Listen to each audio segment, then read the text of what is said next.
Hello viewers, আপনারা সবাই কেমন আছেন? ঘটনাটা যেভাবে লেখা ঠিক সেভাবেই পড়ে শোনাচ্ছি। আমি আরাফাত আছি আপনাদের সাথে। কিন্তু ঘটনা বলার আগে একটা কথা বলে রাখি, যারা এখনো আমাদের চ্যানেল ইনসাইট 24 সাবস্ক্রাইব করেননি তারা এখনই সাবস্ক্রাইব করে বেল আইকনটি বাজিয়ে রাখুন। চলুন সরাসরি ঘটনায় চলে যাই। 2013 সাল অক্টোবর মাসের গভীর রাত। জানালার পাশে বসে আছি। জানালার গ্লাস আর পর্দা ভেদ করে চাঁদের আলো আমার পড়ার টেবিলে এসে পড়ছে। ব্যাপারটা আর উপভোগ করার জন্য জানালাটা খুলে দিলাম। চাঁদের আলো আর সাথে হালকা শীতল বাতাস। কবিতা লেখার ভূত চেপে বসছিল মাথার উপর, তবে চাঁদের আলোতে ভালো করে দেখতে পাচ্ছিলাম না। তাই কবিতা লিখছিলাম না, তাই বসে বসে গুনগুন করে গান গাইতে লাগছিলাম। হঠাৎ বেশ কিছুক্ষণ পর আচমকা রুম ঝুম নুপুরের শব্দ শুনতে পেলাম। আমি চমকে পিছনে তাকালাম, দেখতে পেলাম না, কিছুই নেই। আবার নীরবতা। ভাবলাম বাতাসে অন্য কিছুর শব্দ বেশি আসছে হয়তো। কিন্তু ঠিক 2 মিনিট পর আবার সেই রুমঝুম শব্দটা শুনতে পেলাম।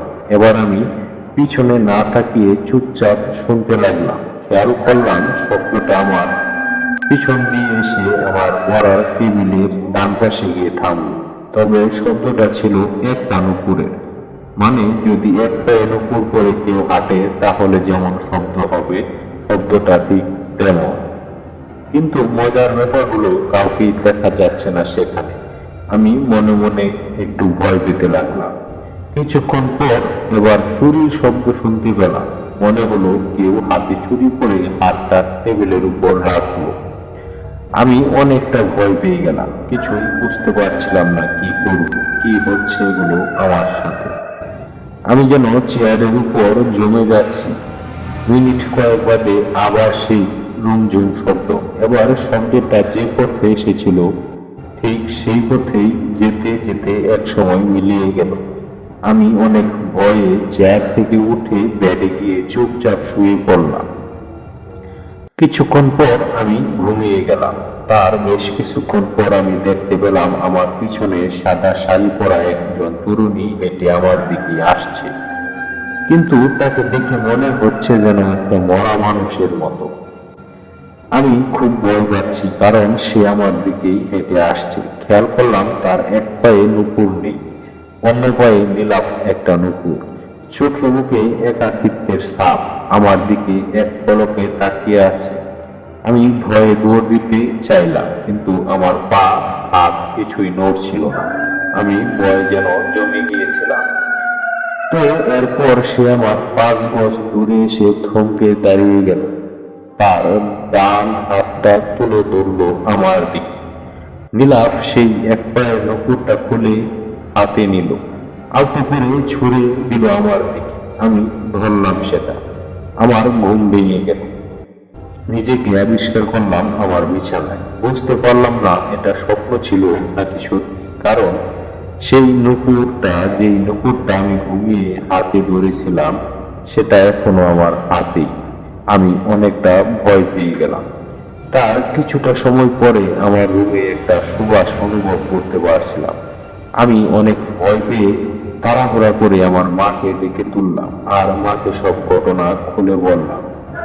তারপর দিন সকালেই আমার অনেক জ্বর আসে এবং আমি কোনো কথা বলতে পারছিলাম না।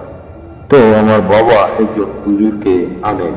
হুজুর আমার মার কাছ থেকে সব ঘটনা শুনে আমার রুমে চলে যায়। এরপর কি যেন করে এবং রুমের দরজার সামনে একটি তাবিজ পুঁতে রাখেন এবং সেই রুমের মধ্যে পাওয়া নুপুরটা আনতে বলেন।